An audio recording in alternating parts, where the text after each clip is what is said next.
Hello, everybody, and welcome to the Shambles United podcast.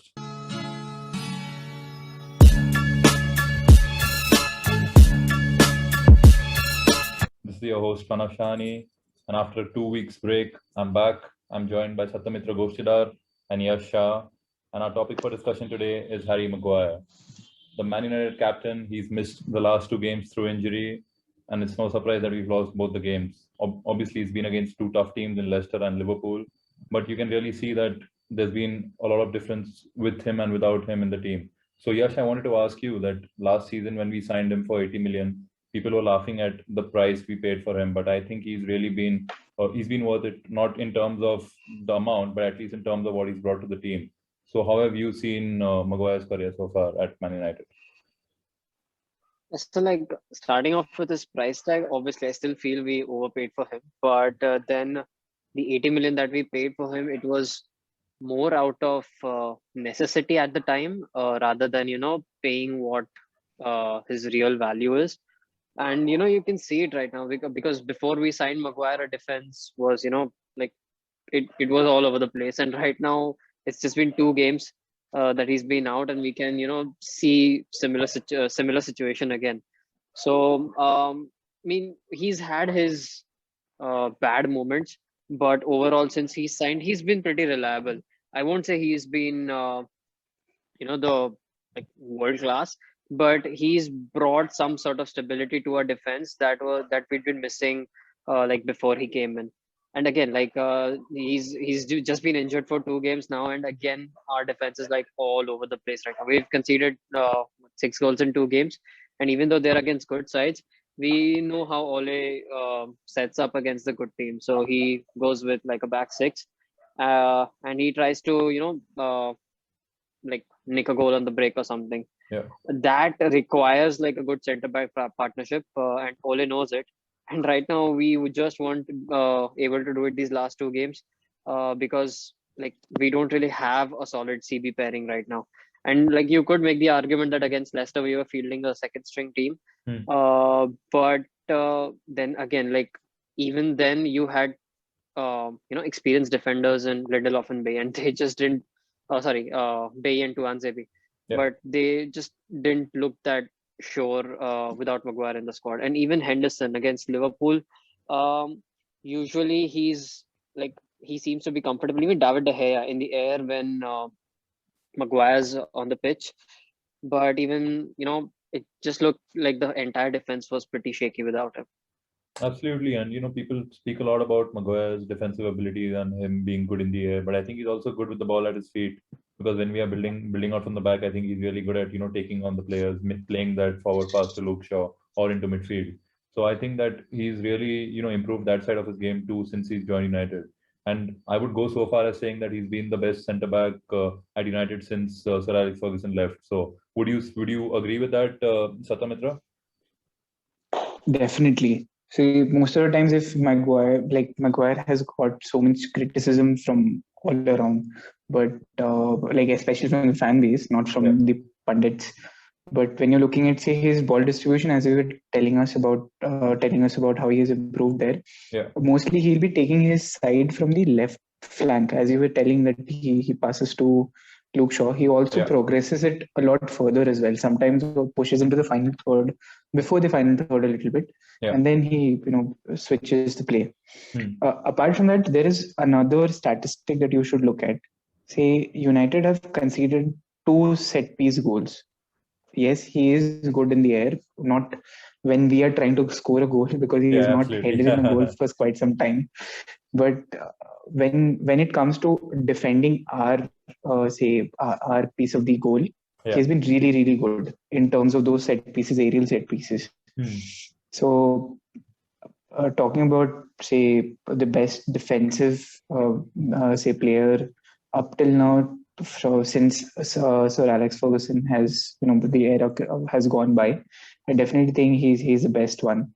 And I really hope that we get a good pairing with him, like a really sturdy jab stamp kind of player who Yeah. can help dominate the area with him.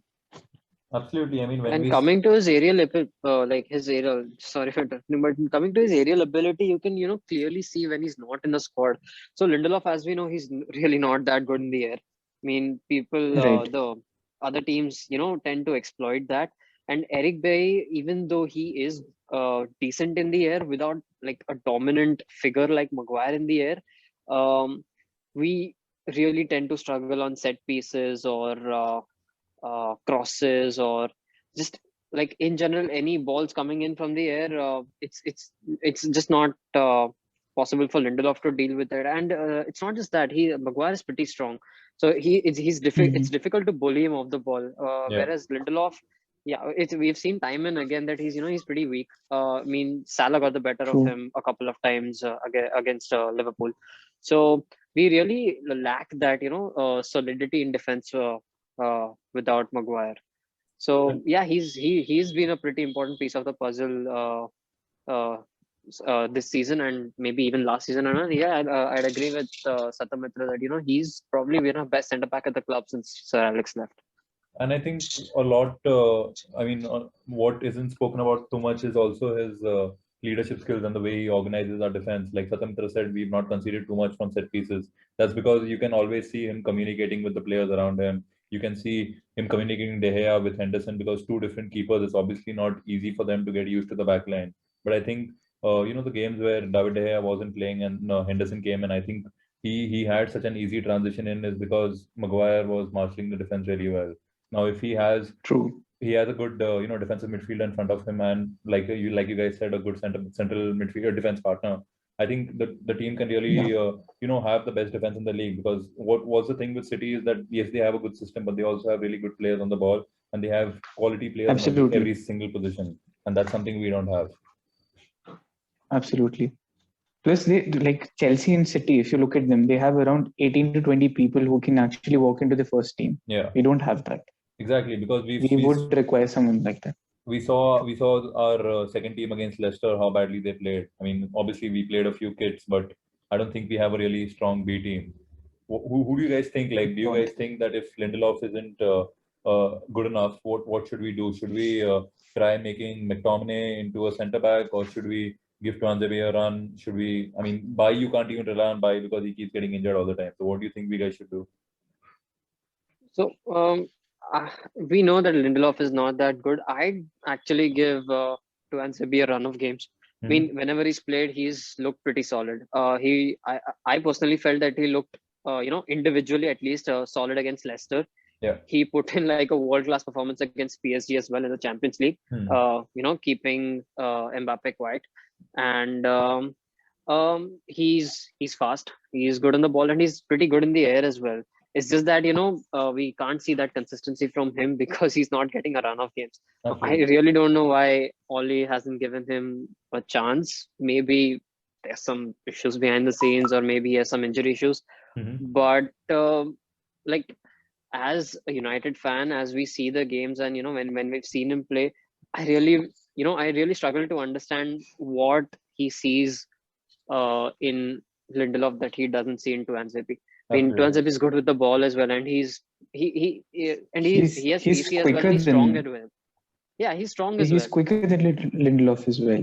Exactly. If Yeah, and just the other day I heard someone saying, Lindelof is uh, has pace. So I was like, no, he doesn't have pace. He just looks like he has pace because he's playing next to Maguire.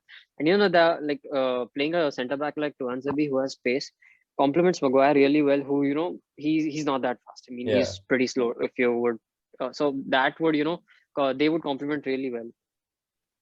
true. Because what But what do you also guys? about the McTominay, Yeah, you go ahead. yeah, about the McTominay, angle over here. McTominay does place centre back for Scotland, and he progresses the ball over there a little bit more. Yeah. Over here, if you recall, the goal in which Liverpool scored this from the set piece, one was from a corner that Dean Henderson and Scott McTominay miscommunicated over clearing, Hmm. and I mean, because he has not been a part of the setup in terms of being a centre back, I think that would have played into say this scenario. Yeah. But when actually Ole took him, made him the centre back, and prompted Matic to take up his role to progress the ball, he was a little more assured than what he was throughout the game itself. Yeah. Maybe it can be a possibility when we are rotating people around. It can be a possibility in some of the cup ties, like in EFL maybe. But I wouldn't bet my money on him straight away. Tuanzebe, yes, I would like to see more of him. Apart from that, also we should sign another centre back, which who can actually complement Maguire to a lot of extent, or maybe not even Maguire, have a good pairing with Bailly or Tuanzebe as well. Absolutely. Because we need some corpus of players in that department. And I didn't really understand the Lindelof signing to begin with. Like, Jose obviously wanted different centre backs, and then he didn't get them. So I think he probably went to his agents, his Portuguese connections, and that's the name they recommended to him. Because you saw even the Bailly signing, like they both of them weren't really our first choice targets, and then you can see why. Because Maguire was Jose's first choice target, and then you can see why Jose wanted him that badly. So I don't think that if you're not getting a first choice target, we shouldn't settle for these kind of defenders, because even Liverpool did the same thing. They didn't settle for anyone. They waited to get Van Dijk, and then you've seen how that's worked out for them. So I feel that this summer is the summer we need to set our minds on one particular player and then just go all out for him. Someone who we scouted for the last 6 months or 12 months or something, that we're not just I'm seeing names like Christian Romero and all being floated around where the club's never been linked with them, and now suddenly they are just coming out of the blue. And then we have Varane suddenly free because there's an issue with him not renewing at Real Madrid. So I don't think that that's the right thing. We're just waiting for players to decide something, and then we are going in for them. Instead, we should be behind some player for a long time, and then finally get into starting to talk with him. Because I feel something similar is happening with Jules Koundé. I feel that behind the scenes, the club is actually trying to get that done over the line. But I don't know whether that's going to happen this summer. I really hope it does. But what do you guys think? Do you guys think that we should settle for someone who might be better than Lindelof, or should we wait, see another season, and then go for that elite kind of defender that we need? We actually don't need to wait a season. To be honest, there are plenty of. There are at least two very good centre backs available right now in Varane and Koundé. Yeah. And we should be doing everything in our power to get at least one of those deals done. Like that should be one of the priorities. But then again, like we've seen over the seasons, what happens is we don't really tend to get our first or even a second choice options. We might be maybe some third option. We've seen the name of Pau Torres floating around. Yeah. Or maybe even recently we've seen reports of Lille defender Sven Botman, I think. Yeah, Sven We've seen his name also floating around. Now, Pau Torres and Sven Botman, I'm not saying they are bad players, but they're just not. I mean, having seen them play, I haven't seen them playing much, but from what I've seen of them, they don't seem to be, like the quality of a Varane or a Koundé. Like exactly, these two are like the top. They're fast. Varane is good in the air as well. He's a proven leader at the back as well. He's won 3 consecutive Champions League with Madrid, and he is available because we know he's not signing a new contract. So it's basically in our hands to get the deal done. Yeah. It's just not sure if we will be able to get something done. But then again, like if coming to your question, if you should wait if we don't get either of these two, or just settle on like a third choice or a fourth choice, I think waiting it out another summer if we don't get these two and signing like a really good CDM would be a good option to go ahead with. Yes. Yeah, I also agree. What do you think, Satamitra? Say we don't get centre back, what would you do? So, as Yash mentioned, we should definitely get a CDM. Yeah. Like that. Like if you're not getting a good centre back, a CDM has to be one of our priorities. Like we all United fans know that we require a right wing, a CDM, and a centre back, and it has been quite clear for everyone and visible for everyone to actually notice that these 3 departments need a lot of ball string. Absolutely. And if we don't get a good centre back, we should try to get, like, we have to nail the CDM signing at all costs, because it's not about just making up the numbers, because United has been doing that for quite some time. Although our recent market, the way we have conducted ourselves in the market has improved a lot since signing Sanchez and other misfits who have come to be a part of the United squad itself. Yeah. But I really hope the new structure and the new support team which is there can actually pull through some things. Like we are still in talks with Sancho, I suppose.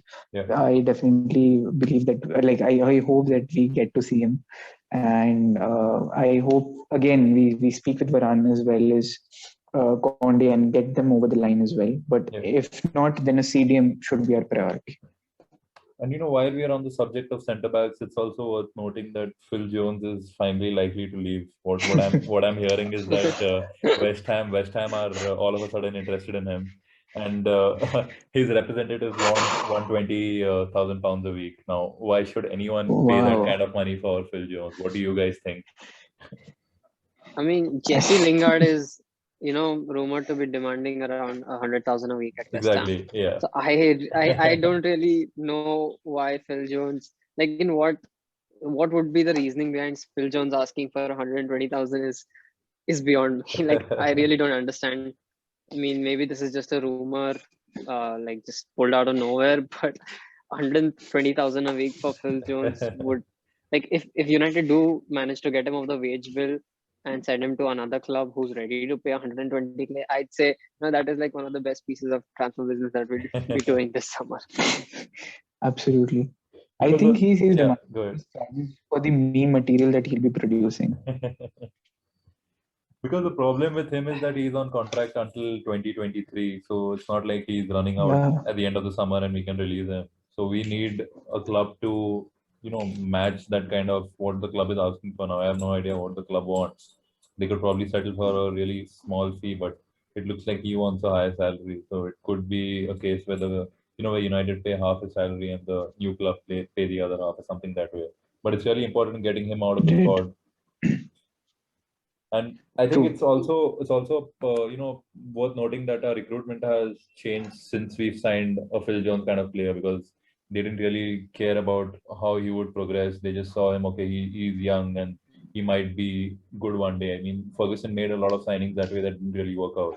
But these days, I feel that we are signing players like Maguire who are not injury prone, who can play 38 games in a season and still be fit to go and play in international tournaments. Have you guys noticed something that way too?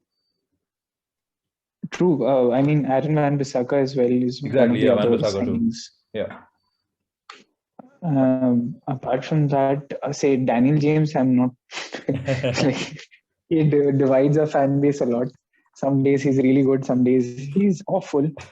But we are improving a lot in terms of how we structure our wage bill as well as the kind of targets that we are getting in. And I really hope that this summer we actually do some really good transactions. Because it's really, really needed.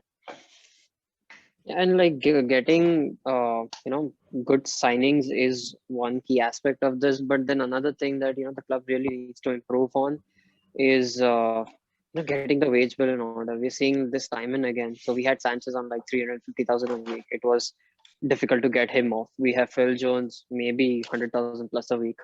So it's difficult to get him off as well. Like for example, Ole is trying to sign players, with the mindset that the player should be coming to United for money. And that's, Bruno epitomizes that very well. I think he's just on 100,000 a week, if I'm not wrong. Yeah. And we have players like Anthony Martial, who's on, I think, 250,000 a week. So, I mean, that also really needs to be, sorted out quickly, the wage bill and the kind of wages we offer new players. Because that's what like good clubs do. So I'd say good clubs in the country right now being well run, Leicester, City, like Man City, and even they don't like spend exorbitant amounts of money on players. They've got a really good recruiting I a scouting wouldn't take network City's basically. example at this moment, but I would rather suggest Liverpool to an extent. They're much better when it comes to finances. I mean, you can make an argument. You can make an argument either way because even Liverpool have got Okay. a few signings wrong. I feel the Thiago signing didn't really make sense. Obviously, he came on a free, but certain signings Yeah. have just not worked out for either club. But yeah, they are definitely making better signings than we have in the past. But over the last, I think, couple True. of seasons, we've improved a bit. And this summer is really. I mean, we say that every summer, but this summer is really important because we've come so Because Yeah, close. Ole produced the results this time round. Yeah, Like he exactly. was said, like we needed Champions League. He gave us the Champions League, and this time we should back him up. Exactly, because And it's really we've important come that so we do. close to second place because it's not like the second place under Ole where the league was done 3 or 4 months ago. It was actually pretty close, and only until a few days back City won the league. So we whatever it's going to be 8 points, 10 points, whatever the difference is, 5 points, I don't know, but at least we've pushed them as Correct. far as we could. And with what Ole has done these last 18 to 24 months has been commendable.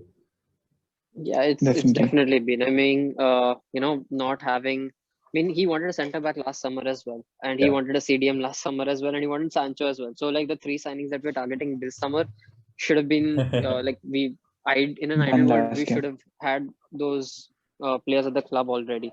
Yeah. But without those players, he's done really. I mean, uh, finishing second in the league and reaching the Europa League final with starting with like McFred is something that you have to commend Ole for. So uh, yeah, he's done well and he needs to be back this summer for sure. But then again, will he be back to like a large extent is something that remains to be seen and something that I honestly don't really have a confidence on the club in doing so. Yeah, and you speak about the Europa League Okay. final. We might have Maguire back for that game. How do you guys see the game panning out? Do you think it's going to be, is it going to be like the Ajax game, or is it going to be one of the games like we played against Sevilla in Europe, where it looks like we go into the game as favorites, but then as soon as the game starts, we are on the back foot and we are just feeling the pressure of the situation. How do you guys see that game going? Um, Go for it, either of you. okay. Yeah, you can go Okay. for it. So Villarreal would like because Emery is in charge of Villarreal, and Emery is the Europa League guy. Yeah. So we can obviously expect a tactical masterclass from his end. Hmm. And Villarreal does have Moreno, as one of the best strikers Yeah. in Spain itself. But apart from that, they don't have a lot of firepower to actually trouble us. Hmm. They will be really like playing I think they'll be compact in terms of the defense as well as the midfield. Yeah. And hopefully we can, run through the channels and create a lot of chances. Cavani would be really important for us because his movement as well as heading would actually, make a difference. And I suppose a Greenwood, outside of the box shot can also, create a lot of ruffle through the Villarreal defenses. I think we can go through it. I don't think Villarreal have the firepower to actually, make us sweat that much. Yeah. What do you think? Yes. How do you think it'll go? Yeah, it all depends. I mean, I personally don't think Maguire is going to be fit for the final, and um, like even if he is just fit enough to play, I don't know if it's a risk worth taking. Because he'll be playing at 50% capacity or something. Yeah. So it all depends on how we line up in the final. Because a defense, as we know, like we've been playing with Maguire and Lindelof all season. We haven't really tried any other CB pairing consistently for even 2 or 3 games. So that's gonna be, pretty. Uh, it's not. It's not a set partnership. Like whoever to end up playing, they won't have played together too many times. Hmm. And then again, you have like I personally think he's gonna go with McFred in the final because that's what he does during the Yeah. big He games. doesn't have. He doesn't So if have he an goes with option. Yeah. Yeah. so if he goes with McFred, so even we have like a really good front four. You put anywhere. You put Greenwood, Rashford, Cavani, Bruno, Pogba. you put any four of those five in front. The thing that worries me is, how are we going to actually, get them into the game? Yeah. Because unless we don't get them into the game, it's not like it won't matter. So maybe we can try playing Pogba in like the midfield too, but even that's a little bit risky because Pogba's not that defensively good. Yeah. So it again, like, it all depends on. I personally think that it will all depend on how the center back partnership that day gels. I mean, it could go wrong, it could go very much right as well. And then maybe Ole will have to take a risk playing just one holding midfielder, just so that the front four can get the ball. So I would actually think about playing Matic as well. I know he's past it for like he's been past it, but he was good against Leicester in the first half. Yeah. And he's basically, like, as far as the CDM position goes, he's the best at the club, and on his day he can actually run the whole midfield by himself. Exactly. So it would be a risk, and he drops into the centre back position as well, so he helps out the centre backs as well. But that's what he saw against Yeah. Leicester as well. He was really good in the first half against Yeah. Leicester. In the I first half, really he was felt he was really really good. good in the first half. He just dropped off. He just dropped off in the second half. But I feel that if yeah, I mean, again, if you could get the centre back partnership playing well, and somehow get the ball to the front four, then we could win it. But then again, we could lose the game in the midfield itself, because if we from the midfield onwards right to the defense, it's pretty shaky. I mean, Fred isn't that good defensively, neither is McTominay, and we're playing with we're going to be playing with two centre backs who haven't really played together. Yeah. So I'm not really confident about winning this fan, but I'm not really you know uh, pessimistic as well. I think we'll be able to get through Villarreal, but I'm just worried about these four positions. Because Villarreal also have a pretty good midfield. They have Parejo and Trigueros. It's a good double pivot. And then the worry with Villarreal is that they play with two strikers. They play like a traditional 4-4-2, and we are kind of used to playing against 4-2-3-1 and 4-3-3, the kind of English, the Premier League formation. So I'm not sure how we'll cope with that. Will Pogba still be on the left, because he'll have a lot of tracking back to do. So I'm not sure whether that will be the ideal situation. I won't even be surprised if Pogba's on the bench and then maybe comes on the 60th minute. Do you guys see that happening, or do you guys think that we'll definitely start Pogba? Because I feel that Pogba is kind of better off the bench. He's not really. I don't know. I don't feel that he's 100% there yet, where he should be starting the big games. I feel that someone like Rashford and Greenwood should be on either side, with Bruno playing in the number 10 position. I think this Yeah, was taken up in our WhatsApp group sometime back. Like, if we play wingers in winger positions, they will perform better than midfielders. Well, that is the orthodox way of looking at things. But I actually think that Rashford should be starting ahead of Pogba. But that's just me. I don't know, because I feel Rashford on the right is no good. Greenwood is really good on the right, and Rashford I think is better than Pogba on the left, because I feel he offers more of a goal scoring threat. And maybe if you're not able to break them down, then we get Pogba in, and then try to control possession, try to play those long balls. So let's see. I mean, I'm not really nervous, but I'm not still completely confident that we'll go through. Let's see how it goes. And before we end this, it's worth noting that tomorrow fans are back at Old Trafford, 10,000. Yeah, it's Stretford End would be packed finally. again. I mean, after all that's happened over the last year, it's glad to see that fans back in Old Trafford, fans back chanting. Obviously, there is a football game too, but the focus is obviously going to be on the fans. How do you guys see them coming back? I mean, they have come back to the stadium. They have created a ruckus and all that, and all that is done now. Now they are coming in officially to watch a football game. How do you guys see that going? How do you guys see the game going? How do you guys see the fans approaching the game? So I think it's interesting. The fans aspect of it I think it's pretty interesting, because we've seen what's transpired over the last few weeks. So we could be seeing a portion of the fans who might be just glazers out in the stadium as well. But for the players, it's gonna be huge. And just because of the added edge of having fans in the ground, we should be able to beat Fulham pretty comfortably tomorrow. I do think we'll concede, but we have like in the front we have enough to get past Fulham. And yeah, the fans will be pretty interesting. Yeah, they'll be happy. The fans will be happy to get back in the stadium as well. But we'll have to see whether there is an aspect of Glazers out tomorrow at the stadium as well. And how do you think it's going to go, Satamitra? So I'll just want to want you to picture something. Say, imagine if that Allison's header had gone in with fans around. What would have been the scenes? Oh yeah, it would have been crazy. Yeah, So totally it, crazy. it I like having fans back in a football game. Like we have both the ends of OT packed, Yeah. and then we scores like Cavani scores one goal.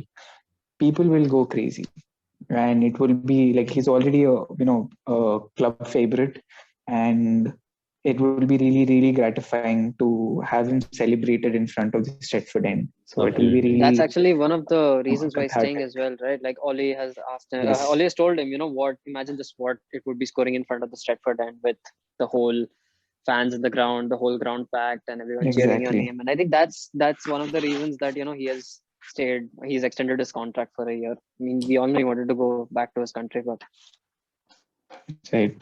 Absolutely. So it will be absolutely shambles when it comes to what happens over there. So if I was to ask you guys a score prediction for tomorrow, Yash, you first. I'd go with uh, 3-1. 3-1. I really think we will concede, but I think Greenwood will score. I think Greenwood will score and maybe Cavani too. So yeah, 3-1 to United. And what about you, Satamitra? So I think 3-0. One from Greenwood, one from Cavani, one from Bruno. I think it'll be a 2-0 kind of game. I think we'll get one goal from the defense and one goal from Cavani. Obviously, with Bruno assisting both Okay. because I'm going to captain him for my FPL. But yeah, I guess that's all. I mean, thank you guys for joining me. We all will obviously be watching the game and discussing it on WhatsApp. And to all the listeners, please follow us on Twitter and on Instagram. And please let us know how we're doing. If there are any suggestions, any feedback, please let us know. We're always looking to improve. And we thank all of you for your support, for all of y'all who are following us and retweeting our tweets and all that. Thanks a lot for the support. And don't worry, we'll be here every week with a new episode. Mostly I'll be hosting it, but there are other people too who want to host it now. So let's see, it's a competition. But yeah, I mean, thank you guys for joining, and sorry for making it so late, Yeah. but I was watching the game, so. But yeah, how was the no. experience, guys? Yeah. Glad to be here. Perfect. It's always a pleasure. hope to see you guys soon. Yeah. Sure. Yes. Perfect. All Sure. right. Glad to be Yes, here. guys. Take care. See you soon. Bye.